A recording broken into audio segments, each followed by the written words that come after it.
conectados, mi nombre es Fernanda Acuña y hoy tendremos la gran entrevista con Sasha Sagan, así que los invito y las invito a dejar sus preguntas aquí abajito y nosotros las iremos respondiendo, las iremos traduciendo, así que no tengan cuidado en dejar las preguntas, la verdad es que puede ser en inglés, en español y ahí le iremos respondiendo. Así que ahora vamos a esperar que Sasha se conecte, aquí está.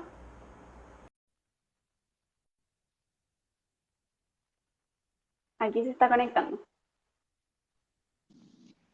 Ahí sí. Hola. Hola, tantos problemas técnicos en este mundo que estamos viviendo. No te preocupes, como te dije. Hola, ¿Cómo estás? estoy muy feliz de estar aquí, un poquito nerviosa porque mi español no es perfecto, pero voy a tratar y es posible que voy a necesitar algunas preguntas en inglés, pero estoy muy feliz de No estar te aquí preocupes. hablando. No te preocupes, de verdad. Como yo te decía, mi inglés tampoco es perfecto, así que va a ser una combinación Spanglish así. Perfecto, perfecto. No, realmente bienvenida. Muchas gracias por aceptar la invitación. De verdad que yo cuando respondiste el correo fue como, ay, que de verdad muchas gracias. Así que estoy muy feliz. A mí también, a mí también. Y gracias por invitarme aquí para hablar. Bueno, quiero presentarme. Bueno, yo soy Fernanda Acuña, soy de la Asociación Panameña de Astrónomos Aficionados acá en Panamá. Y hoy tenemos esta tremenda entrevista que es a Sasha Sagan. Ella es hija de Carl Sagan y de Andrew Young y realmente eres una inspiración para toda tu familia. Ella es escritora, también ha trabajado en algunos trabajos cinematográficos. Supe por ahí que hiciste un corto, como una película cortita. Y realmente tu libro creo que está dando vueltas a todo el mundo y tienes muchas cosas que contarnos. Así que también me gustaría que tú te presentaras, nos contaras quién eres, qué es lo que haces. Bueno, yo soy una escritora y soy muy suerte porque mis padres, desde cuando yo era muy pequeña, me dio el regalo de tener um, la, la idea que la naturaleza, el universario, es un milagro científico, que podemos entender el mundo y el universario y nuestro sitio adentro con, ¿cómo se dice? Wonder and awe. ¿Cómo se dice eso? Maravilloso, ¿no? Sí, sí, y la idea que um, lo más que nosotros podemos entender, um, eh, mm, lo más que podemos sentir um, juntos, la idea, voy a hablar en inglés. No worries. Un minuto. The idea that, you know, we're here, estamos aquí en este momento, and that in all of this vastness and grandeur in the universe, we have this tiny place in this world, in this pale blue dot, as my parents would say, is so special, and they infused everything with this kind of joyful wonder and awe.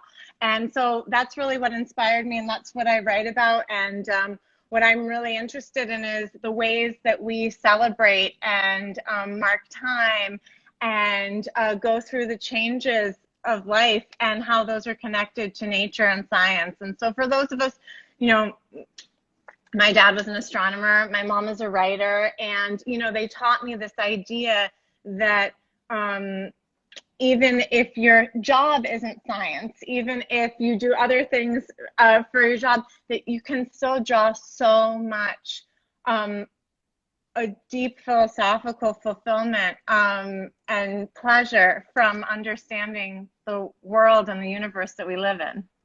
Sí, no, realmente. Y es como muy linda esa conexión que hay como entre ciencia y todo lo otro, porque generalmente la gente piensa que los científicos y la ciencia es algo muy estructurado, como algo de solo es esto. Pero la ciencia también es como un modo de vida, como que es todo un mundo y toda la forma de cómo tú ves, como tú decías, el Sí, universo, cómo tú percibes, cómo tú te comportas con las personas, como que influye eso. exacto. Y tenemos esta idea que si algo es vero, no es tan especial y no podemos tener ese senso de mágica conectado con algo, si podemos entender cómo trabaja, how it works, you know, y yo creo que en este momento, especialmente que todo el mundo necesitamos la ciencia para tener un pathway to normalidad, y que aquí en los Estados Unidos muchas personas we're starting to get vaccinated, and we have a solution to this problem that the whole world has been struggling with for a year because of science. And I think that can bring us so much joy and hope.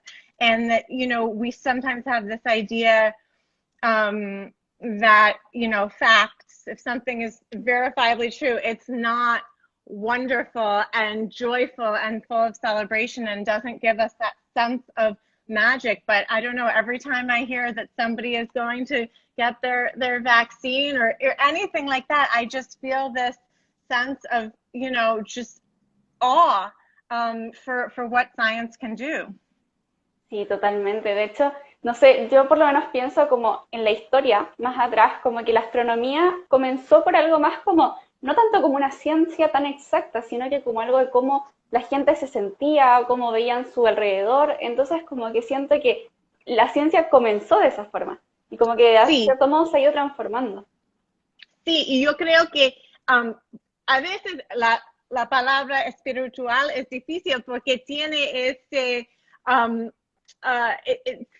it seems like it's religious, tiene la idea religiosa, pero ese sentido cuando podemos ver las estrellas y tenemos la idea que la luna cambia perfectamente todo el mes, y yo tengo una hijita de 3 años y ella es totalmente, ¿cómo se dice? Obsessed with the moon. Como obsesionada con la luna. Sí, sí, y cuando los niñitos es tan claro ver que the excitement and the joy that even just looking up at the night sky can give you.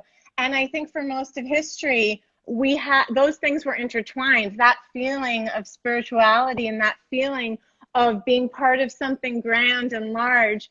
We felt that wonderful feeling, and you still see it in children when they get excited about space or the moon or, you know, all of these things, that it's very easy, es tan fácil pensar, la luna, sí, ahí está, no es nada especial, pero cuando podemos ver de los ojos de alguien que es nuevo en este mundo, es una cosa tan so marvelous. Y yo creo que, bueno, si tenemos suerte, tenemos uno o dos profesoras o profesores científicos que te da ese siento, gives you that feeling that science is so amazing, and that, you know, we can see all of this through this lens of this sort of joyful, magical feeling. But often, I don't know, maybe around the world it's different, but often in the United States, we don't always get that in school. And sometimes it's just memorization, and it's just, okay, this is fill out this homework. And it's not really about this joyful connection and exploration and wonder and awe. And I think that the more we can sort of infuse the way we teach children with that, the more we can have a world where people are excited about science.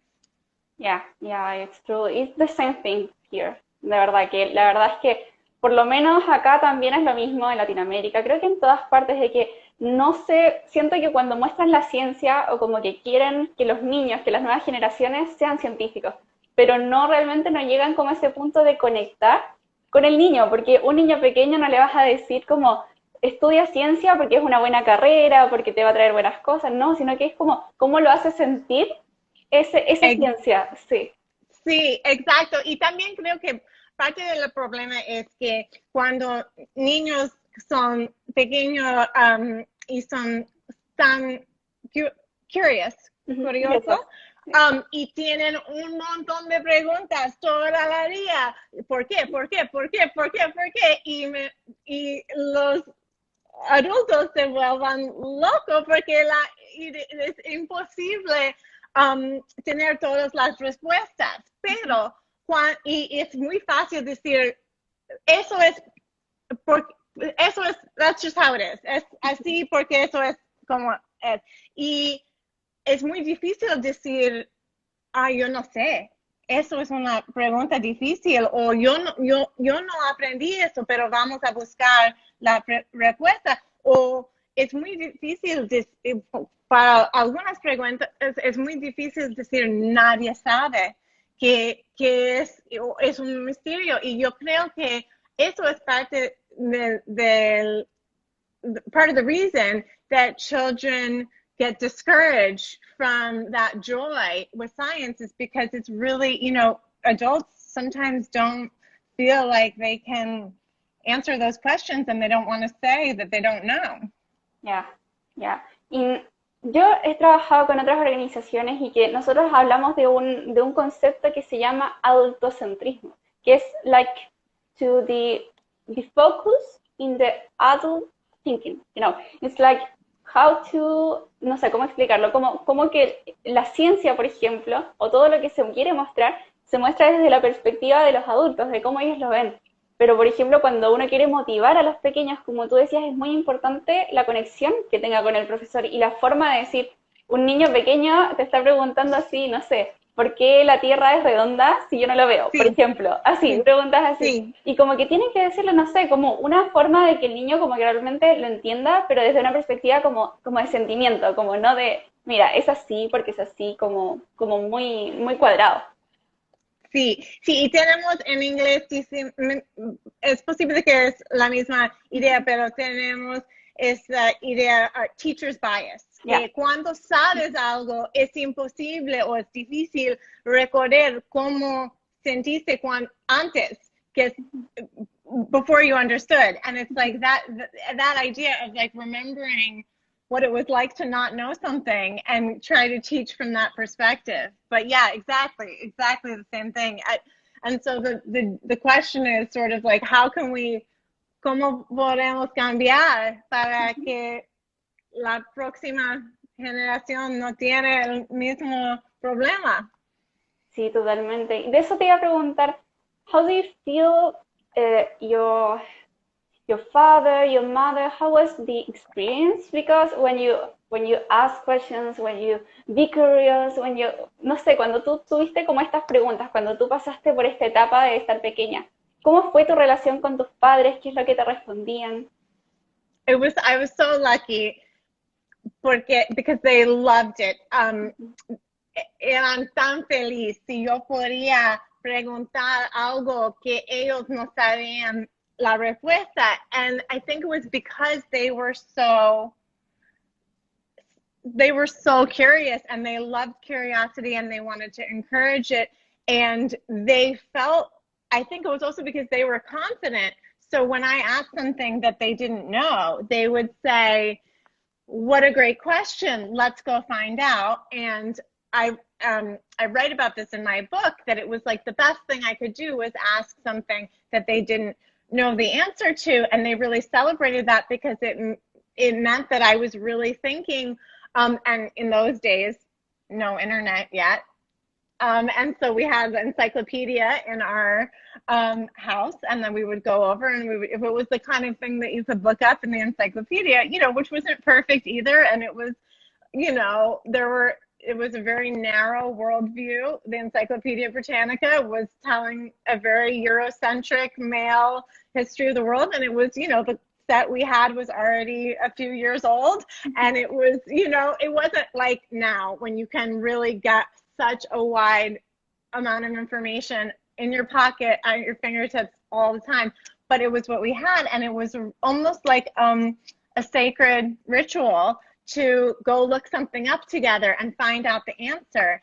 And, you know, sometimes the answer to the questions that they asked me was, we don't know, or nobody knows, you know, to really deep questions that all children have about the nature of life and existence and all those things. And I think they gave me such a gift by showing me that there are some things that we don't know the answer to, and that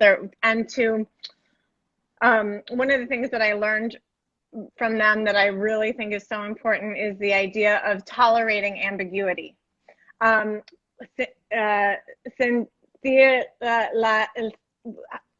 no sabemos what the answer is, when we don't know, being able to sit with the sometimes discomfort of not knowing, instead of putting an answer there because it's so difficult not to know. And so that's something that they really taught me. And I think that has to be part of curiosity too, is not just finding an answer to have something, but just looking for what's true. One of the quotes that you know, you sometimes hear of my dad's that I love so much is, I don't want to believe, I want to know. And I think that really sums a lot of it up, is that feeling of finding a way to withhold having an opinion or having an answer until there's evidence. Yeah. No, y creo que, por ejemplo, a veces los niños no es como que quieran una respuesta inmediata, como que siento que cuando un niño pregunta y le dice la respuesta, ya, se acabó el tema, busquemos otra cosa. Pero si queda ahí como con la idea, con la incertidumbre, como que va a decir, va a buscar más información, va a dar vueltas, va a mirar otras cosas, y finalmente eso es la ciencia. O sea, es como, la ciencia es un mundo como de hacerse preguntas, porque cuando ya se tiene la respuesta, es como que ya se vuelve aburrido. Sí, y también porque la respuesta puede cambiar, y esa idea también creo que es una cosa que es a veces muy difícil, la idea que todo el mundo pensaba algo y eso es lo que podemos, that's what we thought, that's what we had, eso era el mejor información que tenemos, y eso cambia con nuevo más information, data, and the idea that we have to change sometimes, and we think something is true for centuries sometimes, and then we have to just come to terms with new information. And I think that's really hard. I think it's almost easier for children because they're always doing that. They're always learning something new and having to change. But when we get older, you know, it's just a different experience and we get less flexible. Yeah. Here's a question that I really looks so interesting. Dice, how will you encourage young people to be interested in science and people who want to communicate science and culture? Oh, that's a great question. I think what's so important, and this is something, again, that my parents really instilled in me, is this idea that science, it can be a philosophy. It can be the way you see the world, even if it's not your job. I mean, I think it's, I'm so excited every time I meet a young person who says, I want to grow up and, you know, be a scientist and be an astronomer, or what, you know, be a paleontologist, be anything, a doctor, you know, that is so wonderful. But I think what's also so important is that those of us who are not scientists as a job, can use the tools of critical thinking and can use the tools of what the scientific method to go through life and to separate the things that are, you know, true from false. And I think that that's so, so important. And in terms of for young people who are going into the world as science communicators particularly, I think that, you know, what's so powerful and beautiful about nature is that sense of awe that we get from looking up at the night sky, from you know, seeing a I don't know, the side of a mountain, the ocean, you know, there's so much that we can draw so much joy from and so much meaning from. And I think that with communicating science, I think there's something really powerful about leaning into that joyful, emotional, deep feeling that we're on this little planet. This is our home. We are here maybe for the blink of an eye in the, the huge, long history of the universe. And we're on this little planet, and it's very easy to feel small and insignificant, but we are part of something so grand. And I think that there's something really beautiful about that. And for people who are communicating science, to not lose that sense of beauty and majesty. Don't let the other philosophies co-opt that, and that's part of science. And I think that there's something really magnificent about it. And I think that when people are teaching science, that's what they should incorporate into that conversation. I mean, the thing that I always just can never get over is like, if you told children there's a secret code in your blood that connects you to your ancestors and to everyone who's ever lived and to the earliest life on earth, and whether you believe in it or not, it tells you who you are and where your ancestors came from, and information that could have been lost for hundreds of years. And if we taught DNA like that, I mean, with the, homework with the alleles and the, double helix and all that stuff, but also that sense of this is this magnificent, amazing thing that we just really found out about very recently in the scale of human history, is so magnificent. And there's so much like that could be told in this way where it's like almost like a unbelievable fairy tale, but it's real, it's true, and we can prove it. Yeah, it's true. And I think it's so important to connect science with people, because sometimes science is teach like something so far for what we are. Like right. Mm-hmm. Right. And it's I think it's like we have this idea of like in school, I don't know, maybe this is just in the United States, but we have this idea that it's like, well, why do I have to learn this if I don't have to, do this? And if it's not going to be my job, like, how does this help me? And I think that just like seeing it as a really powerful tool to understand where we are in this universe and how we find out what's going on, how we find out more about ourselves, more about where we are, is so powerful. And it answers so many of the questions that gnaw at us at night, Yeah, it's true.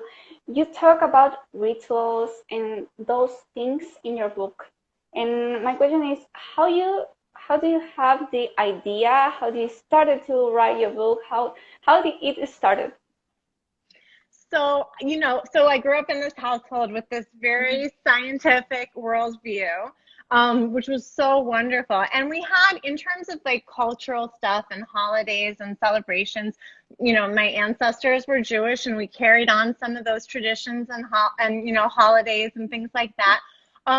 But there's always this feeling of, well, the infrastructure for so many of the changes that we go through on Earth, birth, coming of age, death, the changing of the seasons, all of the ways that we process these changes, sort of have this religious infrastructure. And so frankly, because I lost my dad when I was 14 and,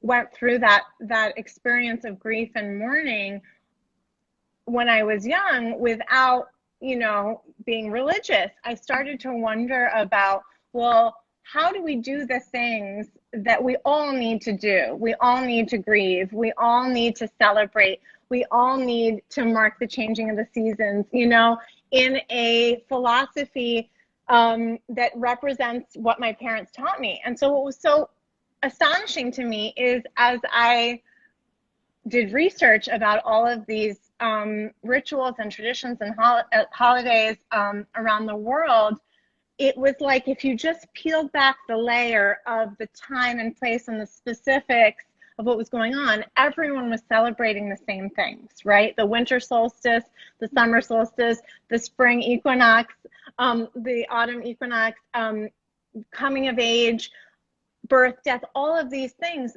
are scientific events. They're astronomical events, you know, that have to do with the way that the Earth moves around our star, and they're biological events, you know, coming of age. It's so easy to see, you know, a bat mitzvah or a quinceañera, or, you know, amazing, beautiful, very dramatic rituals all over the world throughout history, or just like you get a different haircut when you become an adult, all of this as these cultural things, you know, but looking at them as biological things, as things that we're all doing because it's like, oh, the next generation has come and they are going to be in charge soon, and we have to mark this change from child to adult, and that's how our species survives, is that's how we keep going. And seeing it through a scientific lens, it made me just feel like the ways in which we celebrate and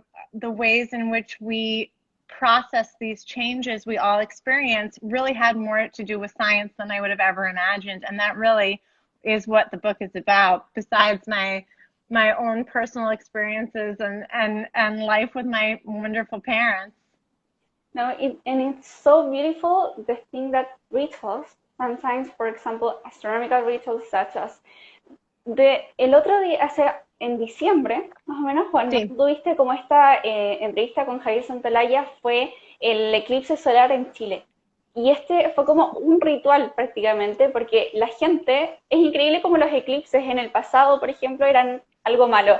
Era como otra visión. Sí, sí. Y tenemos miedo de estas cosas. Y también con otras natural disasters, we were so afraid, earthquake, a volcano, like you said, an eclipse, you know, all of these events, before we understood tectonic plates, the way that the, you know, local astronomy in our solar system works, we thought that the powers that be were mad at us and that we had done something wrong, and it was terrifying. And we thought this all over the world for millennia.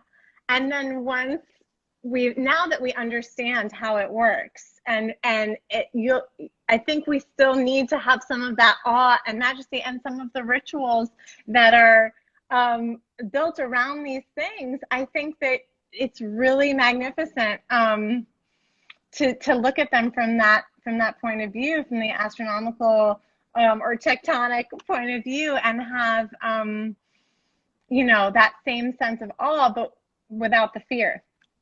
Sí, totalmente. De hecho, no sé, en Chile hay como, no sé cómo decirlo en inglés, pero la verdad es que son nuestros pueblos originarios. Pueblos originarios. Oh, like the indigenous people? Yeah. Yeah. It's called Mapuches. Ellos tienen esta visión cosmologic, I don't know how to say it in English, cosmológica. Cosmological.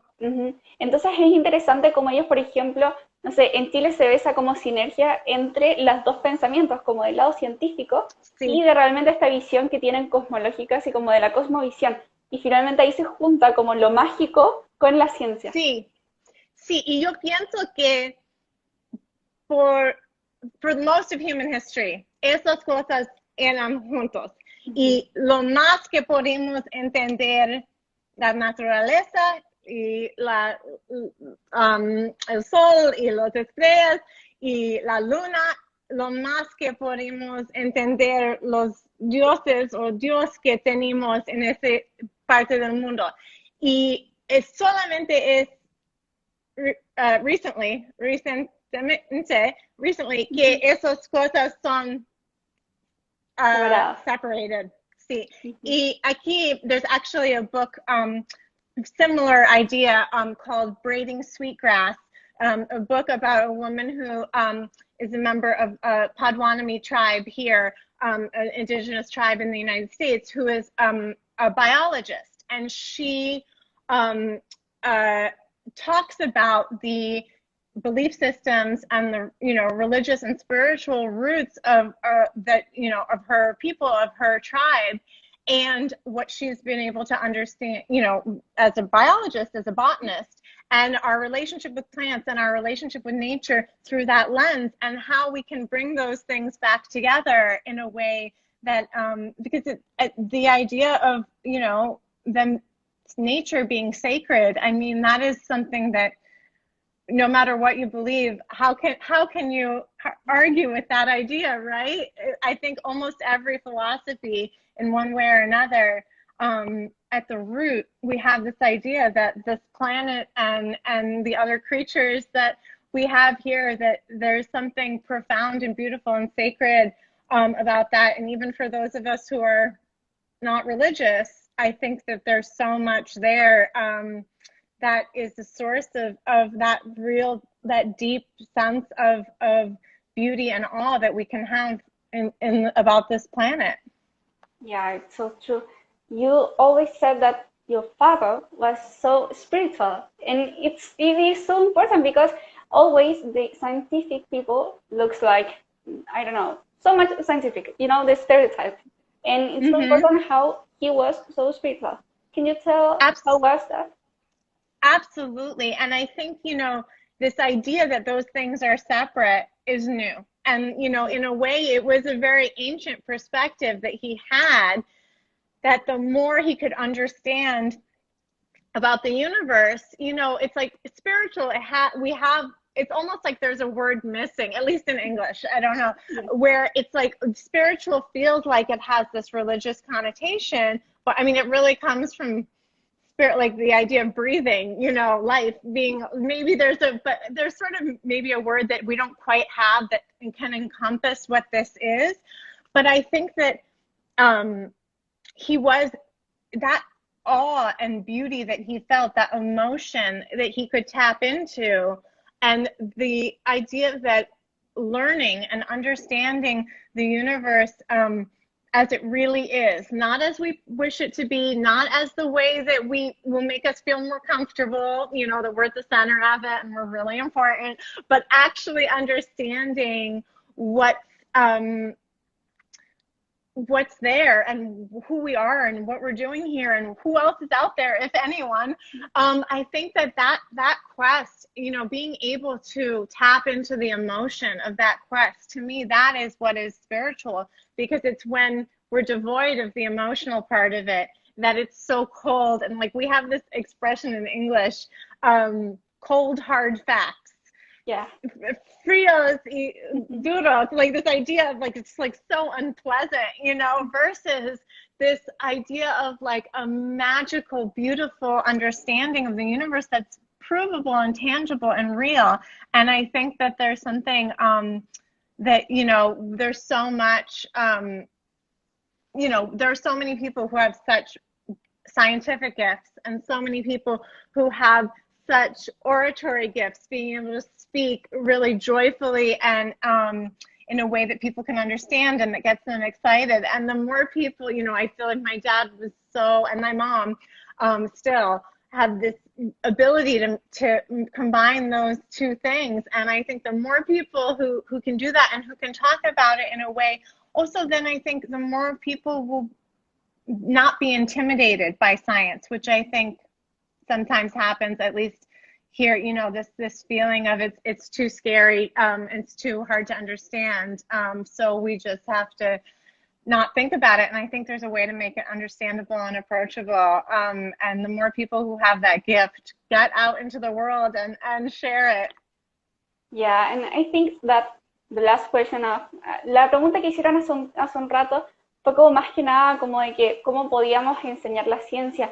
Y la verdad es que yo creo que esa es la respuesta. O sea, yo creo que I think that spiritual form with science form and this connection is so important because the people feel more, I don't know how to say, more, más cerca, more close to the science. Sí. And yes. And with one another, right? That's the other thing too, is with the scientific perspective, and as my dad would say, especially with astronomy, you know, the more you zoom out, the clearer it is that the differences between us are tiny, artificial, the things that here on Earth feel like really big differences between one group or another, between, you know, one belief system, one country and another. It's artificial. It's nothing compared to when we zoom out further and see beyond the little conflicts that we get into here on Earth. We realize that we're not just closer to nature, not just closer to science, but to one another. And I think that that would do us a lot of good for everyone, you know, even people who maybe don't think that science impacts their lives in a big way. I think that's something that could really make a difference, because we are in it together on this little planet, on this pale blue dot. And the more we have that perspective, I think the better decisions we will make as a species. Yeah, it's true. And, por ejemplo, nosotros nos pasa que, bueno, todos los de la asociación no son astrónomos. La mayoría no son astrónomos, son gente que le gusta la ciencia, que está apasionada por eso. Entonces, nos pasa que, por ejemplo, hay muchas que, no sé, tienen algo que ver con arte, tienen que ver algo con, no sé, con humanidades, pero les gusta esto y es como un modo de ver la vida. Entonces, por ejemplo, acá hay una pregunta que dice Paulina, que dice, ¿cómo conectamos la ciencia y el arte? How we can make more connection between art and science to stop the idea that art is only for inspired by fantasy. That is such a good question. And I think, you know, part of the problem is also this idea that, like, in school, when you're learning a subject, it's like, you know, the bell rings, you leave math class, you go to art class, and it's like they're not related, you know, the way that we're taught. And every subject, science, history, literature, art, all of these things are so interrelated. And so much art comes from, I mean, it goes both ways between art and science. So much art is a product of the technological advancements and understanding of the moment. You know, you cannot look back at a moment in history and understand the art without understanding what the scientific perspective was. And the other way too, we see it all the time. So often people say, when there's a new invention, or like, you know, driverless cars, or like even this, what we're doing right now, it's like people say it's like science fiction. It's like, well, science fiction is art. That is a dream that people made up, you know, for the future, and imagination. And sometimes it's the really bad, you know, negative stuff too, like dystopian novels and things like that.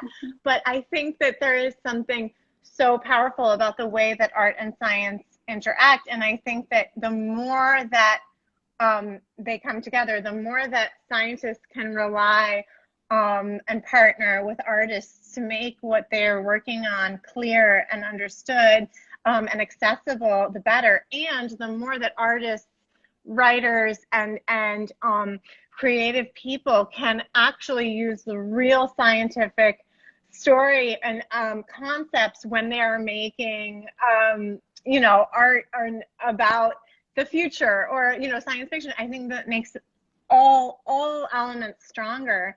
And I just think that, you know, all the subjects we learn are interrelated. You know, it's impossible to understand, to read a novel from, you know, 100 years ago and not understand the history of what was going on in the place it was written at that time. And just the same way, well, the history is, you know, so often a product of the scientific understanding and the technology of the time, and the, you know, our understanding of where we are in the universe. And I just think that the more we draw those connections between these subject matters, the better off we'll be, because the divide between them is artificial. You know, it's all different ways to understand who we are and what we're doing here and how we got here and what our future can be or what it shouldn't be. Sí, totalmente. De hecho, yo creo que lo que tú dices, o sea, como que no debería existir esta separación entre todo lo que hay. Por ejemplo, yo creo que, I think that a clear example of, I don't know how to say, como la conexión, the connection between art, between writing and science, it's Cosmos. Because your mother was the screenwriter of Cosmos and your father was the science part. Yes, absolutely. And they created the original together that my dad hosted, and then the two new seasons that have come out in the last, I guess, 6 or 7 years. My mother writes and directs and produces, and that's how one of the ways that she carries on the legacy of the work that they did together. And I think that is such a, that philosophy that is in all the different incarnations of the show really does emphasize the way in which all these subject matters we're talking about are interconnected, and the ways in which that we cannot fully understand any one of them without at least a little glimpse of understanding of the others. Yeah. And one part of the screenwriting in Cosmos, you said in an interview that your book's name was a part of the screen of Cosmos. Oh, yes, from Contact. Yes, from Contact. Yes, yes, it's true. So the name of my book is For Small Creatures Such as We, and it comes from a line in Contact, and they originally wanted it to be a movie. They ended up writing a novel, which they collaborated on, and then eventually it became a movie many years later. But the line is, for small creatures such as we, the vastness is bearable only through love. And I think that really sums this idea up, that like we are here in this tiny lifeboat of a planet together, and the more we understand about how big the universe is and how small we are, it's easy to have that kind of like panic attack about, oh my, that existential crisis. It really is so much to reckon with. But then after you sort of go through the crisis of, we're so tiny and the universe is so big and we're just floating in space. On the other side of that, what I think is the answer to the question, well, then what do we have? It's one another. And to be in this moment, with another person you love, with your family, with your friends, being able to now, in this time of so much isolation, at least have the technology to connect across, hundreds and hundreds of miles with someone and talk to them. I think that feeling of connection with other members of your time and place on this planet in this particular epoch is really a very good antidote to the feeling of reckoning with the enormity of it all. Yeah. Una vez a mí me dijeron así como de que no les gustaba la astronomía, no querían aprender más de eso. ¿Por qué? Porque sentían ese sentimiento de, panic attack, sí. De que éramos muy pequeñitos y ¿qué hacíamos? Sí. Porque si buscábamos más, finalmente sentían que se iban a sentir menos. And I think that this concept changed the value of your life, of how do you see your life, yes. how you comportarse con otras personas. Sí. Yeah, absolutely. And, it is really scary, but I think that just because something is scary doesn't mean that it should be avoided. And I think the more we talk about it and, whatever happens, there are a lot of mysteries we don't have the answer to. But I think that there is a humility that comes from seeing ourselves as very small in an enormous universe that is maybe good for us as a species. I think that maybe we are better able to treat those around us and our planet more carefully if we realize everything does not revolve around us. Yeah. Here's a question I put here. I don't know if you can see the question. He said, how we keep positive, like you knowing how insignificant we are. That's a really good question. I'm not positive all the time. I don't want to create a false sense of like everything's perfect all the time. But I think that, I think not avoiding the really hard questions and the really hard feelings is very powerful. I think the idea of like coming to terms with that and then just thinking, okay, well, so if we are just here for the blink of an eye and our planet is just like on like an out of the way place in like one galaxy that's not even like the most amazing galaxy, and we don't even have any idea what's out there. If we can just really reckon with that idea and then just think, well, the flip side of it is you're here right now. You know, of all the things that had to, and this is something I write about and I think about all the time, of all the things that had to happen for each one of us to be born, you know, all the generations of people who had to meet, and all the different species before that, and just life on Earth, and just the, you know, the solar system, the universe, everything, all the events that had to line up for us to be, you know, on Instagram right now together.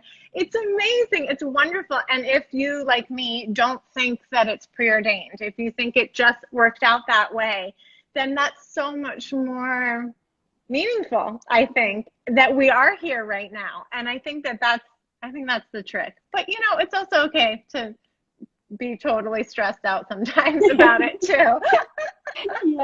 Yeah. Aquí unas personas preguntan que si tu libro llegará a Latinoamérica, porque es verdad, acá todavía en físico no está, por lo menos acá en Panamá no, entonces te quería preguntar aquí, muchas personas preguntan si puede llegar a Chile, a Panamá, ¿cómo crees que es eso? Oh, if I've been there? ¿Mm? Sorry, no entiendo, otra vez no entiendo. If your book can I don't know how to say translated. Translated? Yeah. Not yet.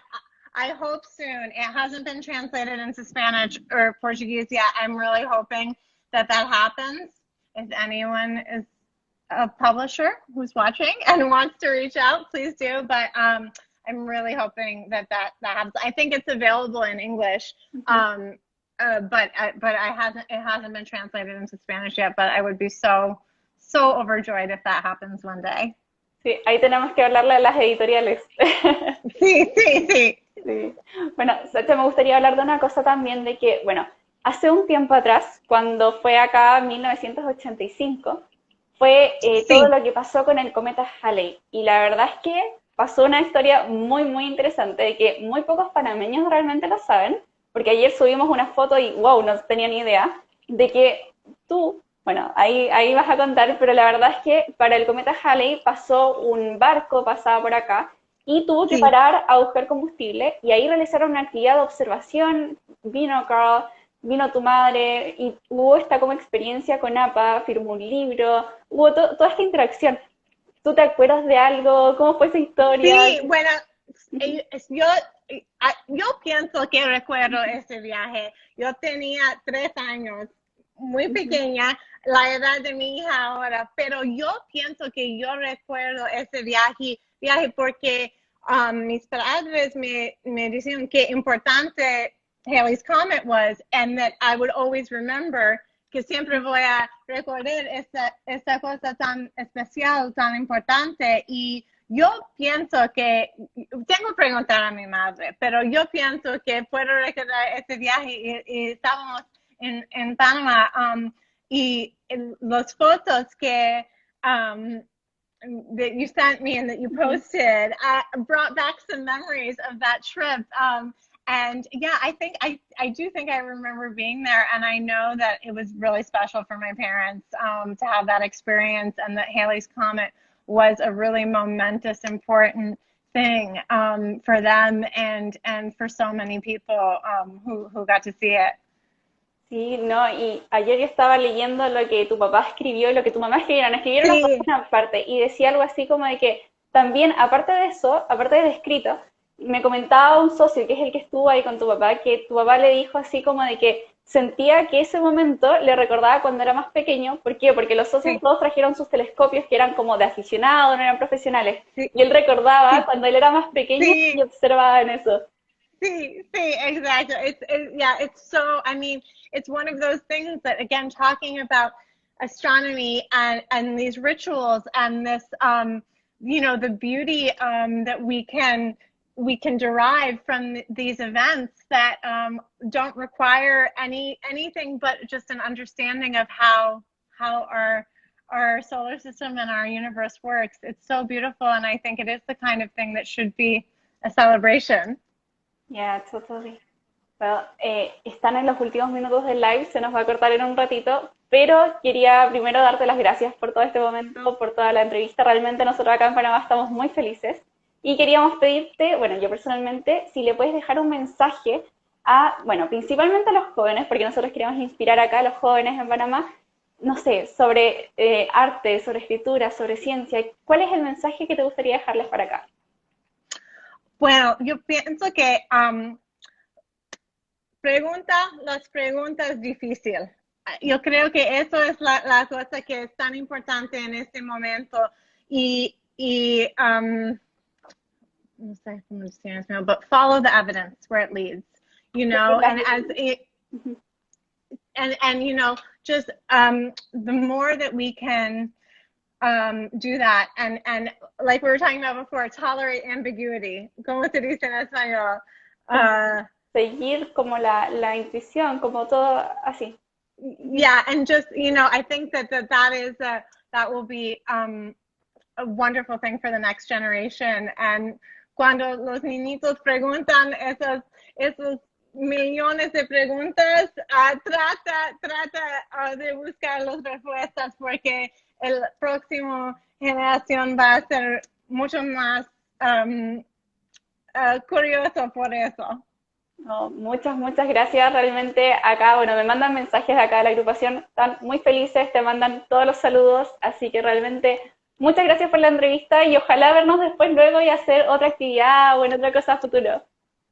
Muchas gracias, fue un placer, gracias. Igualmente. Y gracias a todos de todo el mundo, puedo ver los comentarios with flags de todo el mundo, gracias. Sí, no, y ahora todos los que están aquí y están viéndola en español tienen que escribirle a las editoriales para que traduzcan el libro de Sasha, por favor. Sí, gracias. Muchas gracias. Chao, que estés bien. Hasta luego. Chao. Chao.